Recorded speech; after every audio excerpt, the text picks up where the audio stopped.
여러분 오늘도 잘 견디고 계십니까? 김명준의 뉴스파이터입니다. 어제 용산 대통령실에서 윤 대통령과 국민의힘 새 지도부 등이 삼겹살 만찬을 가졌는데요. 저는 마음을 졸이면서 지켜봤습니다. 네? 윤 대통령과 한 대표 사이에 또 언쟁이라도 있을까 걱정했냐고요? 아니요. 맛있게 식사하는 자리에 또 북한의 오물풍선이 떨어질까 봐 걱정했습니다. 그럼 얼마나 밥맛 떨어지겠습니까? 경호처는 어제 대통령실 경내에 낙하한 오물풍선이 위험성이 없다고만 발표했는데요. 그런 안이한 대처가 위험해 보입니다. 7월 25일 목요일 김명준의 뉴스파이터 본격적으로 시작해 보도록 하겠습니다.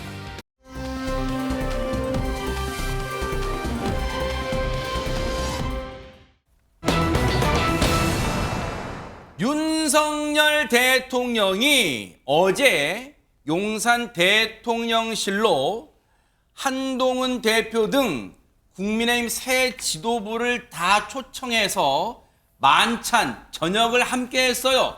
먼저 영상으로 만나보시고 이어가 보도록 하겠습니다.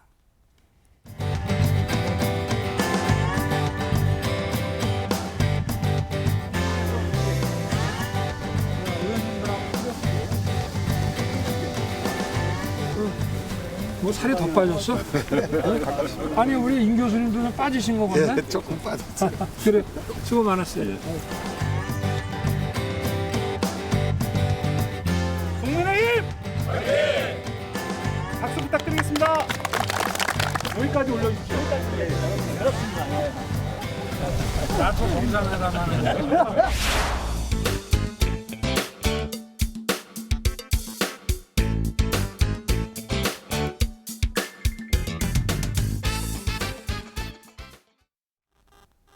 여기까지 보신 분들은 시청자분들은 아니 삼겹살 먹었다면서 왜 삼겹살 먹는 그림은 안 보여줘 하는데 아쉽게도 영상이 여기까지밖에 공개가 안 됐어요. 그런데 삼겹살을 먹긴 먹었다는데 앞서 제목 보니까요. 김묘성 기자님 러브샷. 이게 시중에 파는 그 보리 음료 그거 얘기하는 그걸로 러브샷 했다는 거예요? 일단 러브샷에 먼저 집중을 해보겠습니다. 네. 분위기가 무르익으면서 두 사람이 러브샷을 했는데요. 네. 이 두 사람은 윤석열 대통령과 한동훈 신임 당대표가 되겠습니다. 아하. 그런데 주종, 그러니까 음료의 종류는 또 달랐습니다. 네. 아시다시피 한동훈 신임 대표는 술을 못 하잖아요. 네. 그러다 보니까 대통령실에서 미리 준비를 했습니다. 제로 콜라를 특별히 준비를 해서 설탕이 안 들었다는? 네, 그렇습니다. 요즘 많이 유행이잖아요. 한 대표에게 따라줬다고 하고 윤 대통령은 자신의 잔에 맥주를 채운 뒤에 이른바 맥콜 러브샷을 했다라는 소식이 전해지고 있습니다. 그래서 앞글자 네. 다다가 그거 맥콜인 거예요. 그 시중에 파는 음료 보리 음료 말고? 네, 그렇습니다. 네네. 그렇게 2시간가량 식사를 진행을 했는데요. 메뉴가 무엇일지 이제 많은 분들이 아실 텐데 네. 사실 메뉴 선정에 있어서 참 이 메뉴도 정치적 의미가 담겨 있다라고들 많이 하잖아요. 네. 그래서 이번에 메뉴를 한번 봤습니다. 네. 그랬더니 삼겹살이 있고 돼지갈비, 모듬 상추쌈, 빈대떡, 김치, 미역냉국, 김치김밥, 과일 뭐 이런 것들이 준비됐는데 오호, 네. 윤 대통령이 직접 골랐다고 해요. 네. 원래 비빔밥을 하려고 했으나 삼겹살과 모듬 쌈으로 준비를 한 이유는 네. 역시 통합의 의미를 담았다고 합니다. 에? 삼겹살 3가지. 그러니까 당정대.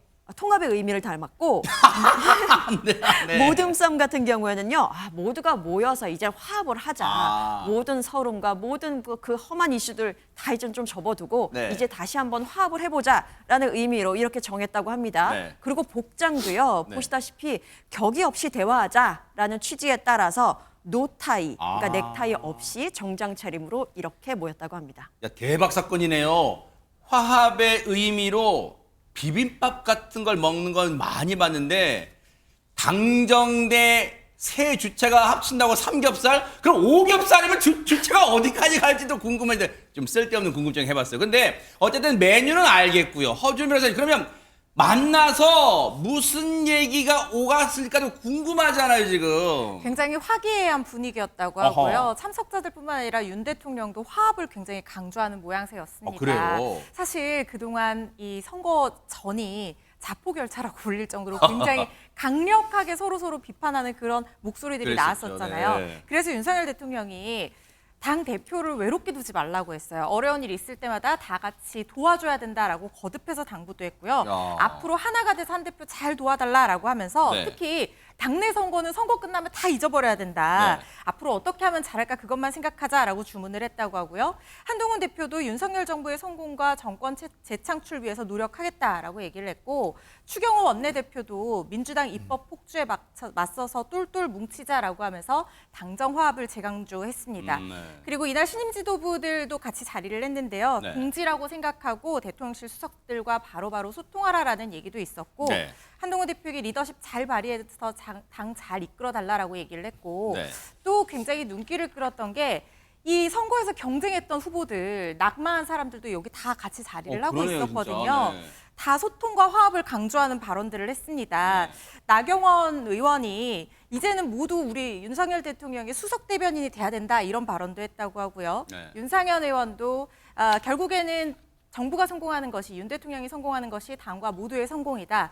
또 원희룡 장관도 원팀 정신을 강조하면서 네. 화합하고 그동안의 해묵은 감정들을 씻어내는 분위기였다고 합니다. 네, 저렇게 이제 사실 당대표 선거에서 낙선한 사람들은 쉽게 말해서 선거에 지면 찬밥 신세가 되기 마련일 텐데 또 최고위원회 나왔던 분들도 마찬가지겠죠. 그 낙선한 사람들까지 다 불러서 이른바 원팀 화합의 자리를 갖다 뭐 그런 취지였던 것 같아요. 그런데 어제 이제 저 자리에 직접 참석하기도 했던 그리고 이번 새 지도부에 들어간 최고위원으로 들어간 김재원 최고위원이 전하는 어제 분위기 궁금하잖아요. 실제 어떤 얘기 또 얼마나 웃었는지 막 궁금하잖아요. 얘기 들어보시고 이어가 보도록 하겠습니다. 삼겹살은 맛있었나요? 우리나라 요리가 대부분 현장에서 요리를 하는 것인데 조금 주방에서 네. 요리를 해서 나오니까 아무래도 조금 식은 외롭게 하지 말라, 무조건 도와주라 이런 뭐 덕담을 많이 했다고 하던데 윤석열 대통령이. 속담 정도가 아니고 약간은 우스갯소리로 네. 정치하는 사람은 밥도 같이 먹고 술도 같이 마시고 상가에 갈 때도 같이 가야 된다. 네. 당대표가 설사 그런 모습을 보이지 않더라도 최고위원들이 먼저 그렇게 자꾸 대표와 함께 움직이도록 그렇게 노력을 좀 해달라고 그런 주문까지 할 정도로 신경을 많이 쓰는 모습이었습니다. 한동훈 대표가 대통령에게 여러 가지 다가가려는 모습 그런 것이 굉장히 눈에 띄었습니다. 야, 김재원 최고위원이 굳이 말하면 최고위원들 중에는 표를 가장 많이 얻은 이제 수석 최고위원이에요. 근데 최재명 교수님, 어제 분위기나 이 얘기를 전하면서 지금 핵심들이 목소리의 어조는 되게 차분했지만 핵심들이 다 들어있다고 생각되는 게 일단 시청자분들이 아니 뭐 삼겹살 뭐 만찬 메뉴로 뭐가 나냐 그걸 질문이라고 하냐 하지만 그게 왜 중요하냐면 이 시청자분들 일반 국민들 사이에서는 야 구중궁궐 대통령실에서는 밥을 뭘 먹을까 궁금하잖아요. 근데 어쨌든 삼겹살 뭐 사람 사는 모습 똑같다 뭐 그런 의미 같고 그 다음에 덕담도 했는데 이게 의미가 있어 보여요. 사람 이 정치하는 사람은 밥도 같이 먹고 술도 같이 먹고 상가에 갈 때도 같이 가야 된다. 이 말은 무슨 말로 해석해야 되는 거예요? 왜냐면 그러니까 한동훈 대표를 중심으로 해서 최고위원들이 뭉쳐야 된다 이런 의미로 보여져요. 그러니까 왜냐면 그러면서 뒤에 그런 말도 했잖아요. 대표가 안 나서더라도 최고위원이 먼저 가서 같이 가자고 하고 같이 좀 행동하고 아마 한동훈 이제 대표가 이제 정치에 입문한 지 그렇게 긴 시간 아니잖아요. 그러다 보니까 이제 본인이 활동하는 영역에 있어서 좀 가볍게 혼자 다닐 수도 있을 텐데 그러지 말고 최고위원들이 함께 가서 분위기도 띄우고 이렇게 해라라는 얘기로 들려지고요. 다만 이제 김재원 최고위원 지금 최고위원이 됐으니까요. 최고위원 같은 경우에 라디오 인터뷰에 나와서는 또 딴 얘기를 했어요. 이 인터뷰 말고 그 전에 인터뷰가 하나 있었는데 그 인터뷰에 와서는 약간 그 한동훈 대표에 대해서 견제하는 듯한 발언을 또 했거든요. 그래서 이게 어떤 부분 왜냐하면 이제 이 인터뷰 지금 우리가 들었던 인터뷰는 대통령실 가서 만찬이 어땠느냐 하는 부분을 설명하는 자리니까 그걸 주로 얘기를 했지만 만약에 이슈나 사안에 대해서 최고위원과 대표 간에 이견이 생겼을 경우에 어떻게 할 거냐 하는 부분은 또 다른 관점으로 봐야 되는데 김재원 최고위원이 뭐라고 얘기했냐면 당의 당무를 집행하는 입장에서는 원내대표와 협의를 하고 원내대표와 대표 의견이 다르면 원내대표 의사를 따라야 된다 이렇게 얘기했어요. 그러니까 이게 사실은 이제 물론 원내대표가 일정 부분 국회에서는 주요 역할을 하는 건 맞습니다. 뭐 원내에서 의총을 해서 어떻게 의총이 하나로 의견이 모아지고 당론으로 채택되면 그걸 추진하는 주도적인 역할은 원내대표가 하는 게 맞아요. 그렇지만 체계로 보면 원내대표 이후에 대표가 있는 건 분명하고요. 대표가 일정 부분의 컨트롤 타워 역할을 하는 것이 일반적인데 그런 부분들을 약간 부인하는 듯한 말을 했고 김민전 최고위원도 이번에 이제 여성 목소로 들어오셨는데 이분도 뭐 이 특검법 관련해서 얘기를 하면서 당론에 따라야 된다는 얘기를 했고 그러면서 이제 원내대표가 주도적으로 해야 된다 이런 얘기를 했거든요. 그래서 이렇게 이제 소위 최고위원 중에 친한 친윤으로 분류되는 분들의 비율이 좀 있어요. 2대3 정도가 되는데 이렇게 됐을 경우에 지금은 뭐 별 문제가 없지만 특정 어떤 이슈나 사안이 발생했을 경우에 충돌할 가능성을 전혀 배제할 수 없는 상황이다 이렇게 볼 수 있을 것 같습니다. 어제 이제 아까 영상에도 나왔습니다만 보통 우리가 생각할 때 대통령 옆자리가 누가 앉을지가 초미의 관심이잖아요. 보세요. 대통령을 중심으로 왼쪽으로는 이번에 당대표 선거에서 낙선한 나경원 의원 먼저 딱 앉아있고요. 보세요. 그리고 오른쪽을 보면 그럼 오른쪽은 이긴 사람 한동훈 대표겠네 했더니 누가 앉아있어요? 추경호 원내대표가 앉아있단 말이에요. 그러니까 몇 사람 건너뛰고 지금 한동훈 대표가 있어요. 그럼 보세요. 지금 마주보고 있습니다. 마주보고 있는데 저렇게 나란히 마주보고 있게 만드는 게 뭔가 예우해 주는 거예요, 최진봉 교수님? 아니면 옆자리에 앉게 하는 게 예우하는 걸까요? 일반적으로는 저런 장면에서는 마주보기 하는 게 맞아요. 그러니까 왜냐하면 이게 예를 들면 외국 정상이나 아니면 다른 정당하고 만날 때는 옆에 앉아야 돼요. 예를 들어서 민주당과 대통령, 국민의힘이 함께 만난다. 그러면 당연히 대통령 옆에 한동훈 대표가 앉아야 되겠죠. 그러나 지금 상황은 의자 배치로 보면 상석이 바로 맞은편에 있는 사람이에요. 왜냐하면 전체 국민의힘을 대표해서 왔고 당정이라고 하는 게 물론 당정이 같은 마음이고 같은 팀이라고 볼 수 있지만 지금 모임 자체는 한동훈 대표 체제가 출범한 것에 대한 축하의 모임이기 때문에 대표가 당연히 앞에 앉아 있는 게 맞아요. 저 앞에 앉는 건 맞고 다만 이게 배치가 약간 애매해요. 그러니까 정 앞이 아니라는 거죠. 그렇죠. 왜냐하면 지금 보세요. 영상 보면 딱 정확히 앞쪽이 딱 아니에요. 합쳐지는 앞이 아니란 말이에요. 그렇습니다. 그래서 이 부분이 상당히 좀 오해를 불러일으킬 수 있어요. 예를 들면 요 모습. 추경호 원내대표, 한동훈 대표 사이에 지금 대통령이 앉아 계시거든요. 그러다 보니까 이게 왜 1대1로 이렇게 보게 만들지 않고 중간에 배치를 했을까? 힘의 균형을 맞추려고 하는 게 아닌가 이런 의혹이 드는 거예요. 왜냐하면 추경호 원내대표는 잘 아시는 것처럼 윤석열 정부 출범부터 장관을 했던 분이에요. 그렇죠. 기획재정부 장관을 했었죠. 그렇죠. 그러니까 친윤으로 분류되는 분이기 때문에 그런 점에서 대표에게 완전히 힘을 실기보다는 좀 힘의 균형을 맞추려고 하는 게 아닌가 하는 생각이 들고 또 하나 눈에 띄는 장면이 있습니다. 뭘까요? 일반적으로요. 지금까지 국민의힘에서 대표가 선출되고 나서 대통령실에 만찬을 할 때 대부분 다 떨어진 분들은 안 불렀어요. 근데 이번만 급하게 자리를 마련하고 그러니까 선거가 끝나자마자 전당대회 끝나자마자 불렀는데 떨어진 분들도 함께 불렀어요. 두 가지 의미로 저는 해석을 하는데 뭐 제 개인적인 해석이니까요.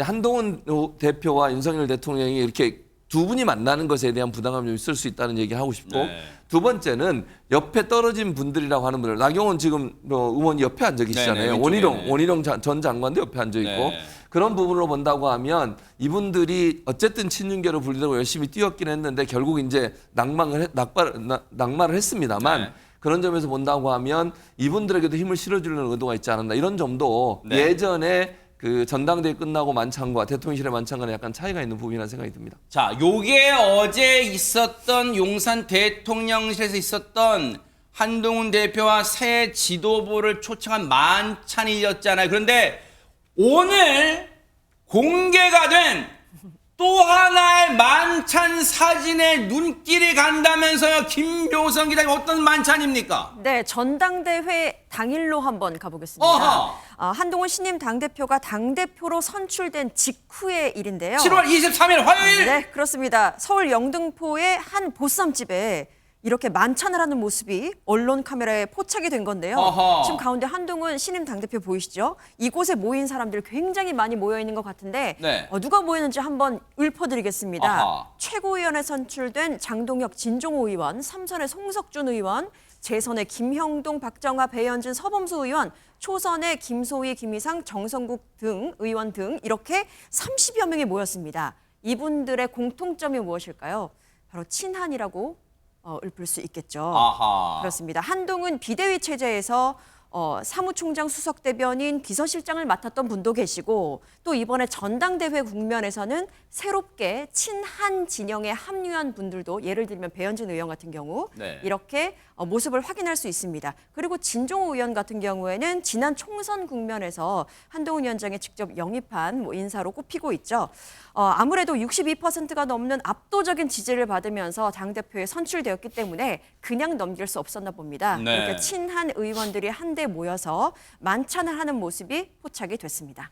지금 사진을 보면 이제 아까 그 의원들 이름이 이제 적힌 사진을 좀 보여주세요. 여기 보면 이제 이 사진은 바로 옆에 한동훈 대표 왼쪽으로 서범수 의원이 있어요. 이제 서범수 의원 하면 혹시 여러분 아시겠지만 이번에 전당대회 선관위원장도 맡았던 서병수 의원의 친동생입니다. 물론 이번 총선에서는 낙선하긴 했습니다만 형인 서병수 의원은 5선 출신이죠. 서범수 의원 재선입니다. 그리고 그 오른쪽에 유영원 의원은 여러분 아시겠지만 모 신문의 군사 전문 기자로 이름을 떨쳤던 유영원 의원 비례대표고요. 역시 상임위도 국방위에 지금 배정되어 있어요. 배현진 의원은 뭐 너무나 잘 아는 재선 의원이죠. 그리고 옆에 한지아 의원은 초선, 여성 초선이고 그리고 의사 출신입니다. 그렇게 이제 한동훈 이 친한계로 이제 딱 저 자리에 갔다는 건데 친한계로 분류가 된다는 거예요. 그리고 옆에 사진 보면 서범수 의원 있고 그 옆에 송석준 의원 나름 지금 친한계 의원 중에서는 3선으로 지금 선수로 보면 좌장 역할을 하고 있고 법사위에서도 지금 한동훈 대표를 이 철통 방어하는 역할을 또 맡고 있습니다. 그만큼 이 막중한 역할을 하고 있는 송석준 의원 3선이고요. 그리고 앞서 명단 밝혀드렸죠. 재선 의원들 여러 명 있었고 또 재선 중에서는 박정아 의원 물론 저 사진 중에는 포착이 안 됐습니다만 박정아 의원이 그리고 김영동 의원이 이번에 비대위원장 때 비서실장 출신이고 박정아 의원은 이번에 비서실장으로 이제 임명이 됐습니다. 그렇게 3선, 재선, 초선 의원 등 안진용 기자님 사실 저분들이 그리고 이 장동혁 최고위원과 진종호 최고위원도 둘 다 배지니까 저 배지들이 저 국회의원들이 앞으로 지금 정치권에 입문한 지 7개월밖에 안 된 한동훈 대표가 앞으로 당을 이끌어가는데 혁혁한 막중한 역할을 할 것으로 누가 봐도 기대가 됩니다. 네, 그렇기 때문에 일각에서는 친한계를 알리는 출정식이다라는 얘기도 나오고 있고요. 저 사진 속의 한 대표의 모습, 주먹을 불끈 쥐고 근래 본 가장 밝은 표정이죠. 저 표정이 모든 것을 설명을 하는 것 같습니다. 네. 그렇기 때문에 이날 한 대표, 누군가 건의한 것도 아닌데 주먹진 모습 좀 보여주세요. 이제 쭉 흘릴 거예요. 네네. 나옵니다. 네네. 그러다 보니까 현장에서 네, 지금 바로 이 보이는 모습, 저 바로 이 모습이죠. 모습. 네네네. 저 밝은 표정의 한 대표, 결국은 또 다른 행동을 옮기게 되는데 바로 먼저 건배사를 제의를 했다는 겁니다. 아하. 술자리를 즐기는 편도 아닌데 일단 콜라를 들고 위하여라고 외쳤다고 하고 끝이 어딜지는 모르겠지만 이 팀과 끝까지 함께 가보자라는 또 멘트도 남겼다고 합니다. 네. 이에 대해서 관계자들은 한 대표가 총 당선을 축하하고 고생한 실무진을 격려하는 자리라고 얘기를 했고요. 아무래도 친한계는 초재선 의원들이 많이 모여있고 여의도에 입성한 지 7개월밖에 되지 않았지만 이렇게 원내 기반이 아직은 약한 한 대표가 당 쇄신을 할 때 든든한 지원군이 향후 될 것으로 예상이 됩니다. 야, 이게 전당대회를 일산에서 했잖아요. 그 킨텍스에서 했는데 어쨌든 마치고 여의도까지 왔는데 또 여의도 코앞에서 하면 여러 언론에 포착될까봐 나름 영등포 고가차도를 건너서 조금 지나서 갔는데 저기가 최재봉 교수님도 아시겠지만 저도 국회 출입할 때 몇 번 가봤습니다만 족발 보쌈 전문집이에요. 그게 좀 맛있어요. 근데 거기로까지 나름 눈을 피해서 갔지만 어쨌든 이 언론 딱 포착됐어요. 그러니까 지금. 못 네. 피했죠. 결국 이제 한동훈 대표 입장에서는 저분들과 한 팀이라고 본인도 얘기하잖아요. 아하. 이 팀과 언제까지 끝까지 가보자라고 얘기하지 않습니까? 의미심장한 얘기예요, 이게. 의미심장한 얘기죠. 저분들이 이제 앞으로 한동훈 체제에서 국민의힘의 중요한 역할을 감당한다. 요거 한번 읽어주시죠. 와. 네, 끝이 어딘지는 모르겠지만 이 팀과 끝까지 함께 가보자. 야, 이거 이 말 되게 의미심장한데 이게. 의미심장하죠. 네. 끝이 어딘지 모르겠습니다라는 말을 그냥 제가 해석해보면 대선까지 가겠다는 의도로 들려줘요. 네. 끝이 어딘지 모르겠습니다만 이란 말은 대선까지 함께 가보자 이런 얘기고 저렇게 정말 저렇게 환하게 웃으면서 기분 좋게 아까 대통령실 갔을 때 표정하고 완전히 다르잖아요. 그러네요. 지금 한동훈 대표의 표정이. 사실 여기는 한동훈 세상이잖아요. 지금. 그럼요. 그렇죠. 그러니까 대통령실에 갔을 때는 아직 앙금이 완전히 풀렸다고 저는 보지 않아요. 물론 대통령 여러 가지 덕담도 하셨지만 그럼에도 불구하고 뭐 아까 제가 소개해준 그 두 가지 인터뷰만 들었을 때 한동훈 대표 입장에서 얼마나 기분이 안 좋겠습니까? 원내대표가 주도권을 쥐어준다고 그러네요. 얘기하는 최고위원들이 함께하는 최고위원회에서 본인이 어쨌든 좌장 역할을 해야 되는 건데 그 모든 역경을 이겨내고 대선까지 함께 갈 수 있는 사람들은 바로 여러분입니다. 아하. 그런 의미라고 저는 봐요. 그렇기 때문에 어제 저 모임에 나온 인물 한 명 한 명이 한동훈 체제 국민의힘에서 중요한 역할을 담당할 것이고 앞으로 한동훈 체제가 만약에 흔들리게 되면 가장 앞장서서 그걸 방어하고 막아낼 사람들이다. 아하. 그래서 한동훈 입장에서 가장 믿을 만한 사람들을 모아서 기분 좋게 네.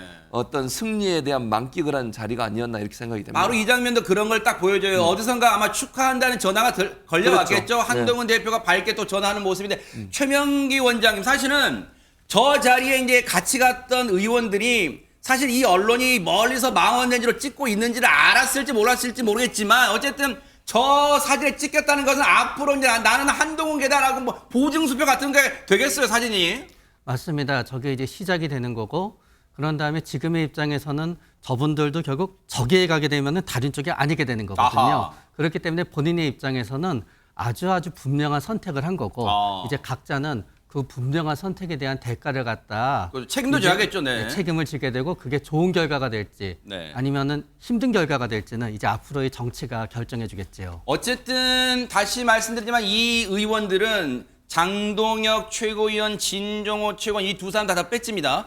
이 의원들이 3선부터 재선, 초선까지 지금 총망라된 이 의원들이 앞으로 정치 입문 7개월짜리 한동훈 대표가 앞으로 당을 이끌어가는데 아주 막중한 역할. 그래서 주요 보직에 벌써부터 하마평에 오르는 의원들도 있어요. 지금 그만큼 막중한 역할을 할 것으로 기대가 되는데 지금 당대표 된 지 얼마 안 돼서 23일 날 전당대회를 했으니까 오늘 25일이죠. 이틀 지났어요. 그러면 나름 우리의 상식으로 봤을 때는 여야 관계가 야당에서도 일종의 허니문 기간, 좀 이렇게 달달한 기간을 가질 것으로 우리는 보통 상식적으로 생각하지만 그 허니문 기간, 야, 꿈도 꾸지 마라 이런 얘기가 나온답니다. 영상 만나보시고 이어가 보도록 하겠습니다. 일정 제1항 한동훈 전 법무부 장관의 검사, 장관 재직 시 비위 의혹 및 자녀 논문 대필 등 가족의 비위 의혹 등 진상규명을 위한 특별검사 임명 등에 관한 법률안부터 의견을 일괄하여 상정합니다.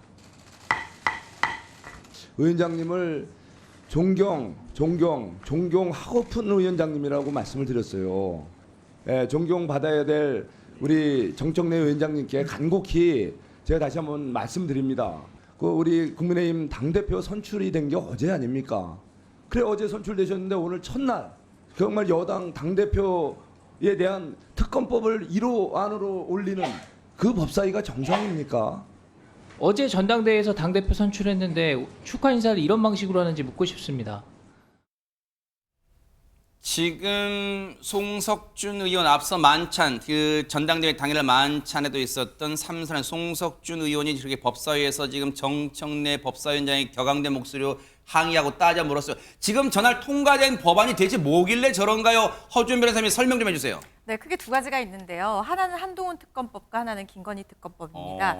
한동훈 특검법은 그야말로 한동훈 대표가 장관 그리고 검사로 재직하던 당시에 있었던 야당에서 제기하는 야권에서 제기하는 거의 모든 의혹을 총망라해서 특별검사 임명해서 수사 한번 해보자라는 내용을 다 털어보자 이거군요. 그렇죠. 네. 그런 법안인데요. 뭐 구체적인 내용을 간략하게만 설명드리면 네. 이른바 고발 사주 의혹. 그러니까 손준성 검사가 김웅전 의원을 통해서 특정 언론사의 보도를 관련해서 문제를 삼은 그래서 유시민 전 장관 등을 고발했던 그리고 그 배경에 당시 상관이었던 한동훈 검사장이 있고 윤석열 대통령이 있다는 바로 그 고발 사주 의혹도 내용으로 담겨 있고요. 그리고 또 이 담겨 있는 내용이 이른바 패소할 결심 의혹입니다. 이게 뭐냐면 윤석열 당시 검찰총장이 추미애 전 장관에게 2개월 정직 처분을 받았는데 이 징계 취소 소송이 있었는데 이게 1심에서 승소를 했거든요. 그런데 2심 이 승소를 한 주체는 바로 이 국가였습니다. 법무부였는데 2심에서 법무부 패소로 바뀌어요. 그리고 불복하지도 않으면서 그때 당시 2심에서 바뀌게 만든 장 본인이 당시 한동훈 법무부 장관이 아니냐라는 의혹이에요. 왜냐하면 1심 때는 이 한동훈 대표가 법무부 장관이 아니었는데 2심으로 진행되면서 윤석열 대통령이 대통령이 되고 한 장관이 장관이 돼서 피고가 됐거든요. 그래서 1심 변호인단, 승소한 변호인단을 아무 이유 없이 교체를 했다는 거예요. 이거 뭐 일부러 그렇게 한 거 아니냐 이런 의혹들, 그리고 뭐 불법 댓글이라든가 이 자녀 논문 대필 의혹 이런 것들 그야말로 종합적으로 다 보자는 거고요. 김건희 여사 관련해서는 도이치모터스 주가 조작 사건, 또 명품 가방 수수 의혹, 그리고 이 과정에서 알려진 모든 인지 사건들 다 같이 한번 수사해보자라는 내용이 지금 상정이 된 겁니다. 네. 지금 자신이 당대표, 국민의힘의 새 대표로 당선된 지 하루 만에 야당 주도로 법사에서 이런 특검법이 통과된 데 대해서 한동훈 대표는 뭐라고 했을까요? 얘기 들어보시고 이어가 보도록 하겠습니다. 다수의 의석을 가지고 있다고 해서 기본이 안 되는 것을 밀어붙일 수 있는 게 민주주의인가요? 그렇지 않거든요. 그리고 대한민국은 그런 막무가내식의 억지를 제지할 만한 시스템과 그리고 국민적인 수준을 갖고 있다고 저는 생각합니다. 오늘 더불어민주당을 비롯한 거대 야당이 그동안 민주당이 발의했던 차상병 특검법을 아마 기습적으로 상정할 가능성이 높은 것으로 보입니다. 이렇게 더불어민주당이 전당대회 직후라는 시점을 선택한 의도는 전당대회 직후 남은 감정들 때문에 우리 국민의힘이 분열할 거라는 얄팍한 기대일 거라고 생각합니다. 그런데 그거 착각이라는 말씀 분명히 드립니다. 한치의 물러섬이 없겠다는 뜻을 밝힌 것으로 보이는데요. 이런 가운데 김건희 여사가 자신의 명품백 수수 의혹, 그와 관련해서 수사를 받으면서 대국민 사과를 밝혔다고 하는데요. 얘기 들어보시고 이어가 보도록 하겠습니다. 사실 아직까지는 이제 영부인님이 지금까지 국민들한테 어떠한 입장도 표명하신 적이 없으셨는데, 수사를 받기 전에 조서에는 기재가 되지 않았지만 심려를 끼쳐드려서 국민들에게 죄송하다라고 말씀을 드리고 성실히 조사에 임했습니다. 영부인이든 대통령이든 이런 자리에 계신 분들은 사실 자기가 가지고 있는 생각에 공식적인 입장이 될 수가 없습니다. 그러니까 여러 가지 정부적 판단을 거쳐야 되고, 그렇기 때문에 이제 사죄를 하고 싶다고 하더라도 사죄를 갖다 쉽게 할 수 있는 사항은 아니었고요. 근데 다만 이게 이런 마음이 진심이라는 거는 좀 말씀을 드리고 싶습니다.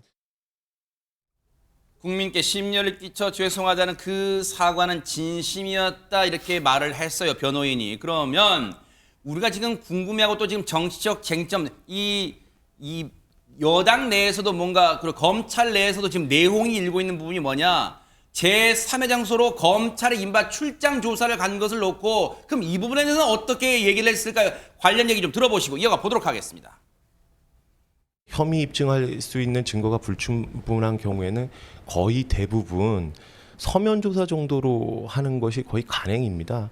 근데 현직 영부인이 헌정사 최초로 대면 조사를 받았고, 사실 저는 그래서 이런 경우에는 서면 조사만으로도 충분하다고 생각을 했는데, 사실 서울중앙 수사기관 입장에서는 또 그래도 국민적 의혹이 있는 사건에서 서면 조사를 받는 거는 본인들이 부담이 굉장히 컸고요. 그래서 저희는 그런 점을 고려해서 전격적으로 3위 장소라도 대면 조사에 임하게 된 것입니다. 굉장히 오랫동안 강도 높은 조사를 받았습니다. 한 번 정도 쉬었고요. 12시간 정도는 굉장히 깁니다. 그래서 영부인 같은 경우에는 대선 후보 시절부터 이제 굉장히 많은 공격을 받아서 사실 몸이 굉장히 안 좋으셨어요. 그래서 현재 허리도 굉장히 안 좋으신 상태고, 그래서 저희가 장기간 조사가 가능할지 여부도 사실은 의문이었던 상황이었기 때문에 이제 조사 충분히 받으실 수 있다라는 의견 표명을 해주셔서 저희가 이제 조사를 강행하게 되었습니다. 변호인이 나름 뭔가 다 진솔하게 털어놓는다는 것은 뭐 긍정적으로 볼 수는 있겠습니다만, 물론 영부인이라는 자리가 공식적인 직함은 아니긴 합니다만 지금 영부인의 건강 상태까지 다 구체적으로 언급을 열거를 했어요. 이게 또 바람직한가 또 나중 문제겠습니다. 어쨌든 이 얘기는 어떻게 들으셨어요? 일단 몇 가지 사안에 있어서 국민들이 보기에는 조금 미흡한 부분이 있다고 생각해요. 저 말은. 첫째는 아까 말씀하신 것 중에 사과 얘기가 나왔지 않습니까? 근데 국민들 앞에 사과하거나 아니면 대통령께서 공식적으로 사과한 내용이 아니고 조사받기 전에 조사관들 앞에서 했다는 얘기 아니겠습니까? 국민들에게 심려를 끼쳐 죄송하다. 그거는 사과라고 보기가 어렵죠. 조사하는 과정에 수사관들 앞에서 검사들 앞에서 국민들 앞에 죄송하다 이렇게 얘기한 게 무슨 사과인지 제가 잘 모르겠고요. 두 번째는 그러면서 또 이게 이런 얘기도 정무적 판단을 거쳐야 하기 때문에 이거는 뭘 연상시키냐면 지난번 문자 파동을 또 연상시켜요. 정무적 판단을 누가 하는 거죠? 그러니까 본인의 판단만으로는 사과가 어렵고 다른 정무적 판단이 들어가야 되는데 지난번에 뭐 예를 들면 한동훈 지금 현 대표가 뭐 그 비상대책위원장 하실 때에 뭐 사과하고 싶은 의사를 전달했음에도 그게 안 받으랬다 이 얘기가 또 떠오르잖아요. 그런 점에서 저는 이게 별 도움이 안 된다는 말씀을 드리고 싶고 두 번째는 사건 관련해서 처벌 규정이 없는 사건 이렇게 규정을 하셨는데 처벌 규정이 없다고 하는 건 변호인의 입장이에요. 다른 법조인들의 입장에서는 지금 현재 명품백 사안 같은 경우도 이게 그 김영란법 소위 부정청탁법뿐만 아니라 알선수재라고 하는 부분이 연관될 수 있다고 판단하는 분도 계시거든요. 그러니까 이거는 판단을 받아봐야 된다. 그리고 두 번째는 이게 명품백 수수 의혹뿐만 아니잖아요. 주가 조작 문제도 함께 들어 있습니다. 네. 그렇다면 이게 과연 처벌 규정이 없는 것이냐? 그건 아니거든요. 물론 김건희 여사가 연관돼 있는지 안 되는지 아직은 모릅니다. 그러나 수사기관에서는 처벌 규정이 없다는 이유로 이걸 서면 조사를 끝낼 수 있는 문제 아니고 또 하나 마지막으로 드리고 싶은 것은 제3의 기관에서 했다는 것이 지금 국민적 비판을 받고 있지 않습니까? 전직 대통령들, 전직 대통령의 부인들도 비공개로 소환된 적은 있었지만 다 검찰에 와서 조사를 받았습니다. 유일하게 지금 김건희 여사께서 제3의 기관 그것도 경호처에서 수사를 하러 간 검사들이 신분증과 휴대전화를 뺏긴 상태에서 그리고 그 조사를 했어요. 이런 부분들이 국민들이 볼 때는 공정한 수사라고 보기 어려운 부분이라 이런 생각이 듭니다. 이 관련 내용이 지금 검찰의 내홍으로 번지고 있는데 앞으로 이 국면 어떻게 흘러갈지도 차분하게 지켜보도록 하겠습니다.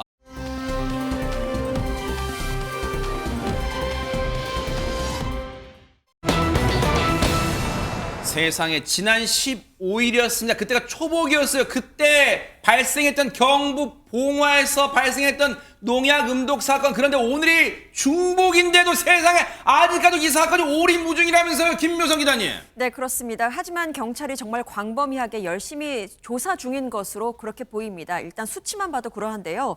경로당 주변의 CCTV나 블랙박스 그 영상 자료를 분석했는데 개수가 무려 86개나 됩니다. 아하. 그리고 현장 감식을 통해 채취한 그 감정물도 311건이나 되는데요. 그리고 감정 의뢰를 한 상태이고 관련자들도 지금 56명 정도 면담 조사를 한 것으로 보입니다. 네. 그 가운데 피해 주민 5명의 DNA도 확보해서 조사를 하고 있는 상황이고요. 그런데 이러한 조사 과정에서 좀 유의미한 것들이 나왔다라고 해서 말씀드리려고 하는데요. 경로당과 피해자들의 집에 대해서 감식을 진행을 했습니다. 네. 진행을 했더니 옷 그리고 쓰레기 이곳에 감식 결과 유의미한 증거를 찾았다라는 소식이 들어왔는데요. 물론 경찰은 그래도 침착합니다. 용의자를 특정하는 증거도 유의미하지만 용의선상에서 배제하는 것도 의미가 있다고 본다라면서 아직까지는 신중한 모습을 보이고 있습니다. 유의미한 증거를 찾았다. 이 짤막한 문장이지만 여기에 지금 모든 관심이 쏠리는 거예요. 유의미한 증거를 찾았다. 대체 무슨 내용일까요? 무슨 의미일까요? 얘기 들어보시고 이어가 보도록 하겠습니다. 결과 이미 나온 것도 있고 단서가 돼가지고 범인을 특정해도 좋지만 네 분 할머니 같은 경우에는 경로당에 있었거든요. 5번째 분 같은 경우에는 집이 중요한 단서가 자, 단정하지도 않았어요, 경찰은. 근데 저희도 단정하지는 않겠지만 미루어 짐작을 해보면 경찰 얘기로 봐서요. 안진용 기자님 보세요. 네 분의 할머니 같은 경우, 즉 애초에 쓰러지셨던 이 네 분의 할머니 같은 경우는 경로당에 있었거든요. 5번째 경우에는 집이 중요한 단서가 여기서 말주름표로 끝났어요.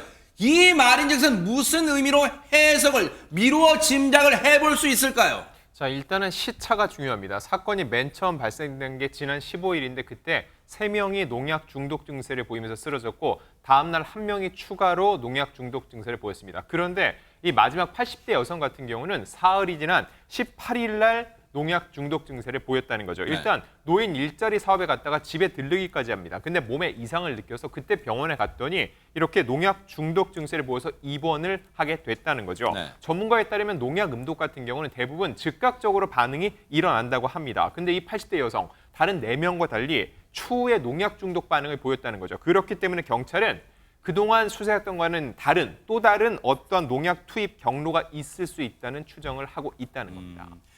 최명기 원장님, 이것만 가지고 뭘 일단 저희들은 수사기관이 아니기 때문에 경찰조차도 단언하지 않은 사안을 지금 저희가 스튜디오 내에서 단언하기는 더더욱 힘들 상황이겠지만 그래도 최명기 원장님은 의사 선생님이시니까 농약이라는 게 농약 중독, 농약을 마셨을 때 그 증세가 사흘 뒤에도 나타나는 경우가 물론 이 세상에 100%라는 건 없을 테니까 만에 하나 뭐 100만 분의 1, 1000만 분의 1이라도 농약 증세가 사흘 뒤에 나타날 수 있는 거예요? 이제 어떤 성분이냐에 따라 달라지게 됩니다. 그러니까 농약이 우리한테 해를 미치는 거는 여기에서 발견된 두 가지 농약 중에 한 가지는 이제 그 살충제고요. 네. 우리가 생각하는 진짜 우리가 뿌려서 모기를 죽이는 거랑 비슷한 구조를 갖고 있습니다.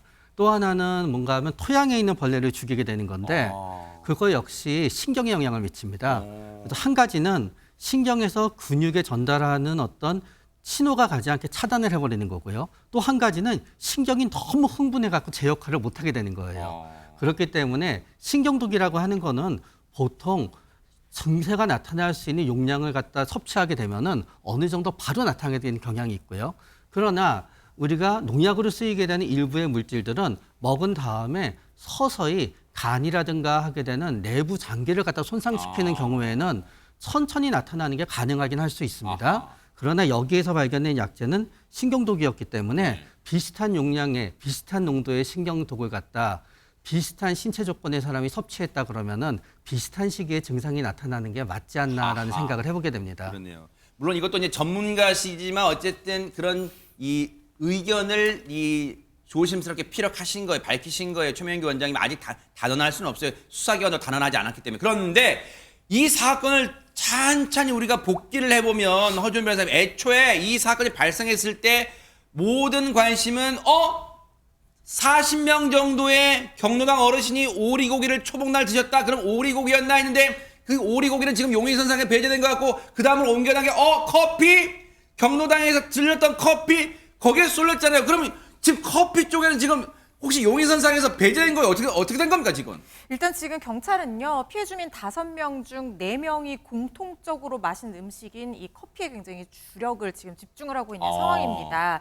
그런데 문제는 이번에 5번째로 병원에 입원한 80대 여성은 커피를 마시지 않았다는 거예요. 그러면 몸에 이 살충제 성분이 같은 성분이겠지만 들어가게 된 경위는 달랐을 거라는 그런 추정이 가능한 대목이죠. 그러네요. 경로당 회원 진술에 따르면요. 피해자 4명은 주방 냉장고에 통에 든 커피를 나눠 마셨다라는 진술이 나왔고 경로당 회장이요. 평소에 매일매일 냉커피를 1리터 정도 되는 큰 통에 집에서 만들어 가지고 와서 경로당 냉장고에 넣어두고 여름에 이제 더우니까 마시게 한다는 거예요. 그런데 이 커피에 농약이 들었다고 하면 앞에 4명이 커피를 나눠 마셨다. 그러면은 이 커피가 문제가 있을 것이라는 추정이 가능한 상황인데 거기다가 또 경로당 내 특정 용기에서 이 살충제 성분이 또 검출이 됐다고 하거든요.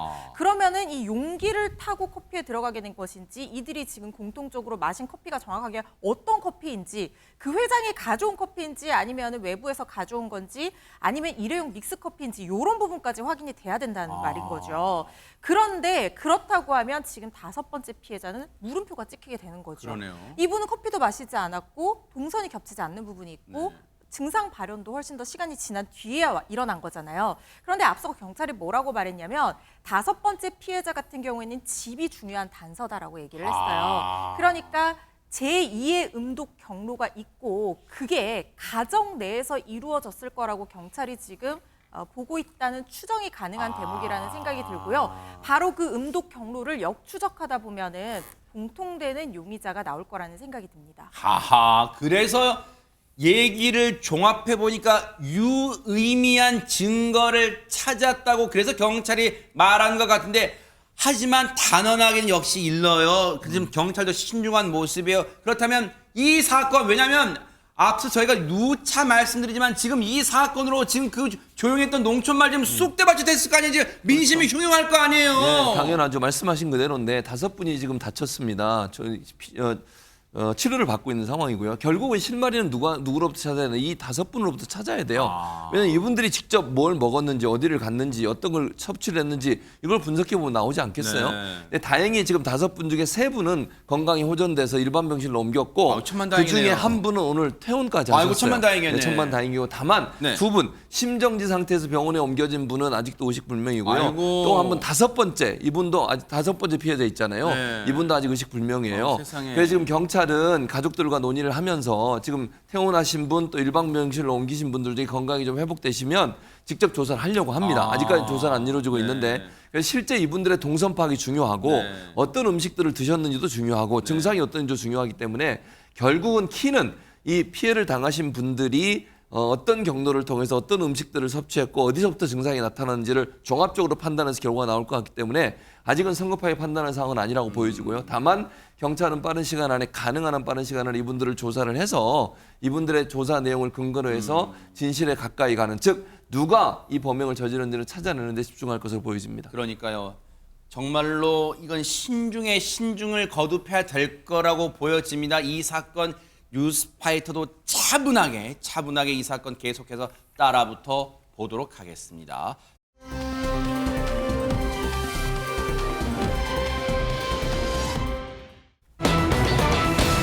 어머, 그 고기 내가 살게요. 아니 김묘성님 어느 재벌집 사모님의 대사인가요? 뭡니까 이거? 네, 경북 영천의 한 작은 마을에서 고깃집을 운영하는 사장님이 계신데요. 이 사장님이 어느 날 전화 한 통을 받았다고 합니다. 네. 메시지를 받았습니다. 근데 인근 군부대의 상사라고 자신을 소개하는 분이었어요. 근데 전화 통화에서 이렇게 이야기를 합니다. 아, 이 집 고기가 너무나도 맛있다고 들었는데 우리 군인들한테 한번 먹이고 싶다. 대량으로 고기를 주문하겠다라면서 고기를 부위별로 상세하게 물어봤다고 해요. 네. 그러면서 주문한 양이 네. 보시는 것처럼 삼겹살 40kg, 대박! 목살 10kg, 대박! 한우 등심 10kg 대박 사건! 이렇게 주문을 했는데 이게 약 270만 원어치가 됐다고 합니다. 어머나! 안진용 기자님 군부대 상사가 정말 이 부원들 정말 이 폭염에 더운데 고생하니까 부원들에서 통 크게 한번 쏘는 거예요. 뭡니까? 대박 사건이에요 이거. 아, 그런 거였다면 참 좋았을 텐데 실상은 그렇지 않았습니다. 왜요, 또? 일단 이 주문 뒤 3일 후인 22일 오후 5시까지 가지러 온다고 해서 미리 다 이 고기 밑작업을 해놓은 거죠. 네. 근데 원래 그 가져가기란 시간이 됐는데도 이 사람이 오지 않는 이게 겁니다. 밑작업 해놓은 고기군요. 그렇습니다. 이미 어허. 손질을 다 해놨으니까 그만큼 인건비도 들어갔다고 볼 수 있겠죠. 처음에 전화를 했더니 전화를 받았습니다. 그때 한 얘기는 상사가 아직 오지 않았다. 들어오면 바로 출발하겠다. 연락드리겠다고 하니까 이때만 해도 안심이 됐겠죠. 네. 근데 그 후에도 1시간이 지나도 연락은 오지 않았습니다. 6시쯤 돼서 다시 전화를 했는데 받지 않았고 이제는 카톡을 보냈더니 그때는 아예 차단당했다는 것을 알게 됐습니다. 근데 어머나. 얼마나 악질적인지를 확인할 수 있는 어머나. 게 당사자의 핸드폰으로 할 때는 전화번호를 아니까 차단을 했든 받지 않았다는 겁니다. 근데 네. 다른 일반 전화라면 전화를 받는다는 거죠. 어머나. 그런데 어떤 요건인지 말하는 순간 곧바로 끊어버리기 일쑤였고요. 결국 일부러 오지 않는 노쇼였다는 걸 업주가 깨닫게 됩니다. 아니 이런 몹쓸 인간이 보세요. 지금 이 고통을 이 분통을 호소하는 사장님이 주신 영상과 사진 보면요 이미 고기 손질을 뼈를 다 발라내가지고 고기 손질 정갈하게 다 해놓고 지금 저렇게 부위별로 보세요. 이렇게 다 해놨는데 맛있게 정말 어머 진짜 저녁 식사 다 돼가지고 군침이 막 넘어갑니다. 그런데 저걸 270만 원어치예요. 김묘성 기자님 세상에 어떻게 해요 저거? 자, 저거 어떡하나 싶은데요. 이런 사연이 알려지자 말씀하셨던 것처럼 사모님이 등장했습니다. 전국에 통 큰 사모님들이 나서기 시작한 건데요. 바로 사연을 접한 누리꾼들이었습니다.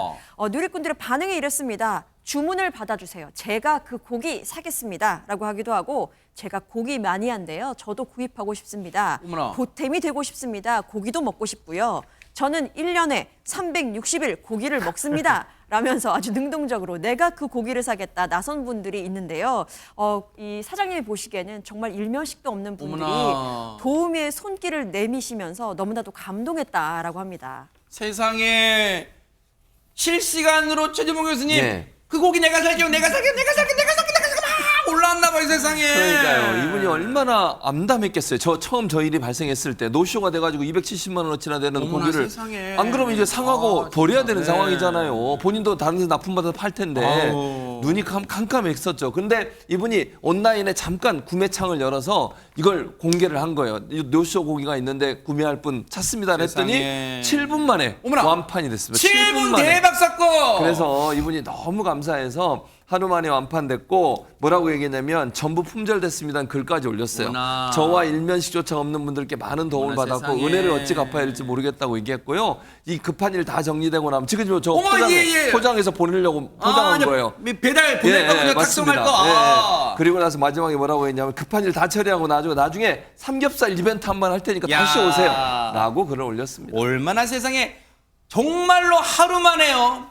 지옥과 천당을 오간 이 업주분의 그 심정 어땠을까요? 직접 들어보시고 이어가 보도록 하겠습니다.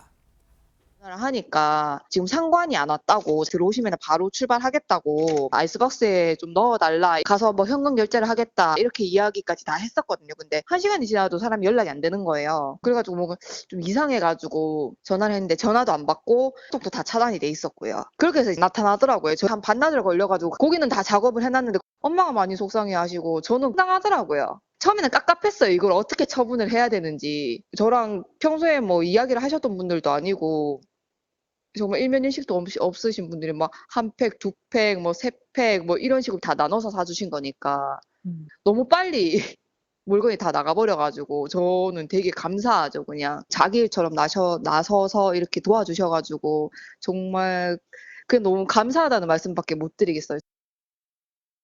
세상에 너무너무 진짜 감사한 천사분들이 전국에 많은데 아니 근데 훈훈하긴 한데 허준 변호사님 그 노쇼를 했던 그 인간은 지금 잡아야 되는 거 아니에요 진짜? 그렇죠. 그런데 만약에 이 사람이 진짜 군부대 상사였고 주문을 했는데 피치 못할 사정으로 이 고기를 못 찾아간 거다. 그런 경우에는 민사적으로 손해배상 책임을 질지언정 형사적으로 처벌을 할 수는 없습니다. 아하. 그런데 뉴스파이터가 취재를 해봤더니요. 이 노쇼 주문자가 처음 고기 주문할 당시에는 이 메신저 이름 있잖아요. 아하. 이름을 남자 이름으로 설정을 해놨는데 지금은 여자 이름으로 설정을 바꿔놨다는 아하. 거예요. 굉장히 의심스럽죠. 이 사람은 진짜 군부대에 다니는 군인이 아닐 가능성이 상당히 높은 그러네요. 상황인 거죠. 지금 업주가 경북 영천경찰서에 이 사람을 업무방해와 사기죄 혐의로 고소를 한 상황이라고 하는데요. 이렇게 속여서 이 엄청난 업무의 방해, 물론 그게 직접적인 방해의 결과는 이어지지는 않았지만 방해를 초래할 우려만 있다고 해도 네. 처벌 대상이 되기 때문에 이 부분은 처벌 대상이 될 것 같은데요. 이게 이 사람이 어떤 경제적인 이득을 볼 건 없어요. 아하. 그래서 사기죄는 누구를 속여서 이득을 봐야 되거든요. 아. 그래서 사기죄는 성립이 조금 어려울 것 같지만 업무방해 행위로 처벌될 거라는 생각이 듭니다. 이 인간은요 아무 일도 아닌 게 아니에요. 반드시 검거를 해야 돼요. 그러지 않고서는 지금 이 시간에도 딴 데서 이 나쁜 짓을 하고 남의 등쳐먹을 궁리를 하고 있을지 누가 알겠어요. 반드시 이 인간 검거됐다는 소식 들려오길 진심으로 기대를 해보도록 하겠습니다.